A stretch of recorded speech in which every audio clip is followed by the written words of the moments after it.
Good day, everybody, and welcome to another edition of the Military and Foreign Affairs Network. I am your host, the voice of reason. Today, January 31st, 2022, we're going to continue our look at the ongoing crisis between Russia and Ukraine.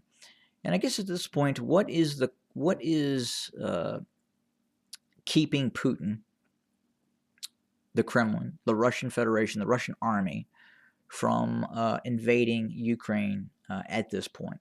And I think some people look at it in terms of, is it the isolation that is going to occur?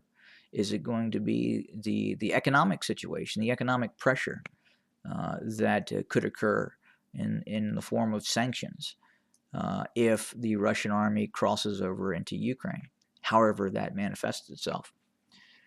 But I believe what is keeping Putin from a very large-scale operation in Ukraine at this point and prior has been the Ukrainian military.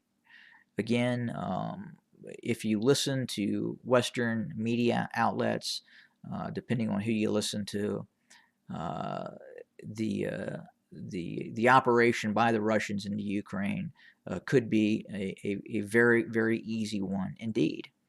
And again, these media outlets would portray that the Russians would walk in to Ukraine and it would be just a few-day operation, and all of Ukraine could be conquered by the Russian military. And I would say that is very, very far from reality. In all likelihood, the Ukrainian military would offer stifling resistance. And again, I would say go back and look at what occurred in the Maidan with those protests that took place and the tenacity of some of those groups, and then look at some of this, how those groups then join those volunteer battalions in fighting in eastern Ukraine. So again, the Ukrainian military right now, again, looks completely different than what it looked like in 2014. And that is a big concern for at least the general staff of the Russian military. It fully understands that if it's given the task of completely subjugating Ukraine, it is in for one hell of a fight, and possibly a very, very long fight as well. So I wanted to have a look at the Ukrainian armed forces and what are some of its capabilities, what it could do, and just in terms of its general structure and its manpower, and it's just like their Russian compatriots. The structure of the Ukrainian armed forces is made up of various groups to include the ground forces, the air mobile forces, the special operations forces. There's naval infantry brigades, and now the newest force is the territorial brigades that are now forming as a result of the threat by the Russian Federation. So first, you have to look at its ground forces, 150 to 160,000 personnel, broken up into various maneuver brigades. The Ukrainians are an industrial nation. They have the capability to produce their own main battle tank, to refurbish their own main battle tanks, produce their own armored infantry fighting vehicles. The Ukrainian ground forces have over 1,000 main battle tanks of T-64, T-72, and T-80 variants, many of which have been upgraded with thermal imaging optics and some of the more advanced optics that you absolutely need in modern warfare. For the most part, most of its tanks are T-64 variants. A lot of them have not been upgraded, but quite a few have. They also operate BMP-2s, about 1,000 plus BMP-2s, armored infantry fighting vehicles, and then they also produce their a BT-4, which is kind of a BTR-80 variant with a bigger turret and a 30mm autocannon with a flare on it, a forward-looking infrared optic. So again, a very, very capable system, in some cases more advanced than the Russian BMP-2s that would be crossing the border. Next, outside of the ground forces, the next sizable force is the National Guard. So the National Guard actually has maneuver formations that can be used as ground force units. And again, that force consists of about 40,000 personnel, with which in some cases, some of its operational brigades do have tanks and armored infantry fighting vehicles and act just like a component of the ground forces. So that's about 40,000. Next, you have the air mobile forces, 7 to 8,000 of those individuals broken up into roughly 7 smaller brigades. And those forces have proven to be very capable, operating against the Russians and against the Eastern separatists. Again, 7 of these brigades that are smaller brigades, but again, they do have a maneuver capability. They're just not air mobile formations, but they have actual armored infantry fighting vehicles, and in some case tanks assigned to these smaller brigades. Next, you also have the Special Operations Forces, a few thousand broken up into a couple of different battalions that have been trained by both Canadian, UK, and American Green Berets. And again, some of these are NATO qualified units that are very, very capable. Then they also have the Navy, the Naval Infantry. So multiple brigades of the Naval Infantry are currently being formed up that will be based near the coastal cities such as Odessa, such as Mariupol. There's a brigade of these naval infantry in Mariupol or near Mariupol, designed to counter any attack on or near Mariupol, both amphibious or from the ground. They also have now the territorial defense brigades. These are going to be 25 brigades that are currently being risen up. 25 brigades. Each of these brigades will have about 3 battalions of motorized or light infantry. But again, very, very significant force, well over 100,000 personnel. These are not conscripts. These are people volunteering for these territorial defense brigades. So again, the Russians could find itself very, very quickly engaging a fighting force of at or above 250,000 personnel on the ground, just in ground forces alone. And as the conflict would continue, you would see that force become even larger. Quite possibly within 6 months, the Russians could be facing 500,000 Ukrainians that are armed and willing to fight.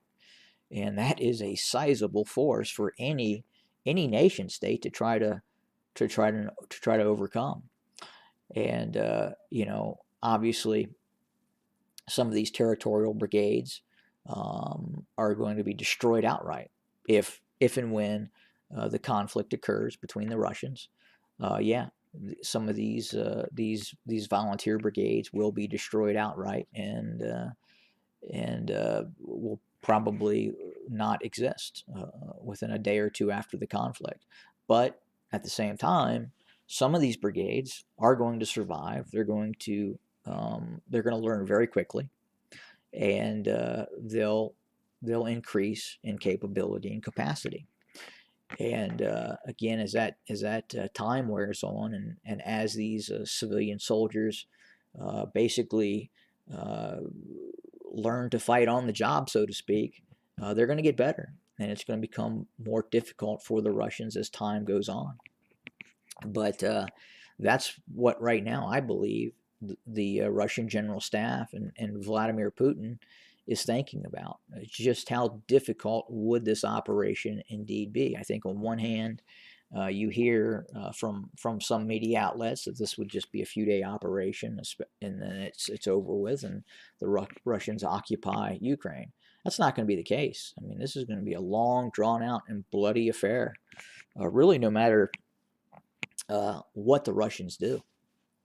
Now, with that being said, if it's a more of a localized attack, just in the eastern separatist area, then obviously we may not see a major escalation. But if we do see the Russians move on Mariupol and attempt a land corridor down towards Crimea and seize control of areas near the Dnieper River for water rights for Crimea.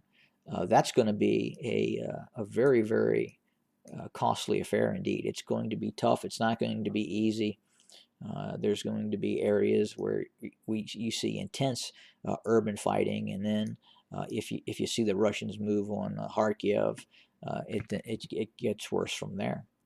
So the idea that the Russians are just going to roll in and this is going to be a pushover, again, I just don't think that is going to be the case. And then especially if you look at a larger operation where the Russians attempt to take everything east of the Dnieper River, or they're looking at a decapitation strike where they try to go for Kiev and just the whole enchilada, all of Ukraine, which could very well be part of Putin's calculus. Again, if Putin just goes after the land corridor and the water rights, or he goes after eastern Ukraine, all of it east of the Dnieper River, 5 years from now, you're going to have an east and a west Ukraine, and probably West Ukraine is going to be very, very heavily armed and devoutly anti-Russian.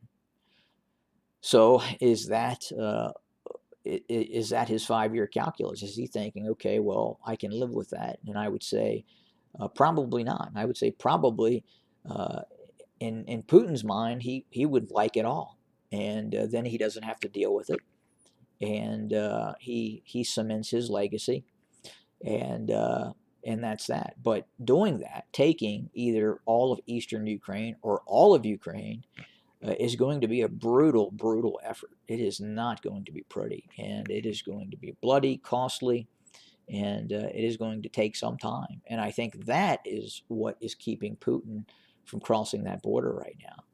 But just wanted to look at that and look at the Ukrainian armed forces. Again, we could see individual Ukrainian battlefield leaders, brigade commanders, battalion commanders, be incentivized to switch sides and jump over to the Russians. But I don't know. From what I'm seeing, it looks like the Ukrainian army appears to be willing to fight the Russians. And again, the whole concept of these territorial brigades as well, which you're seeing really a kind of a swell of volunteers also forming into these volunteer brigades. That's going to be something completely different too, as well, for the Russians. Again, this is kind of a national mobilization that you're seeing, and that could be what's really preventing him from crossing over into Ukraine. And again, it's going to be tough for him, and it's not going to be a pushover as some might believe or indicate. I think it's going to be tough, and it's going to be very, very tough for the Russians to attack, and if their goal is either to take all of Ukraine or Western Ukraine, Eastern Ukraine, east of the Dnieper River, it's not going to be easy, and it's going to be something like the world has not seen in a very, very, very long time. Have a good day, everybody.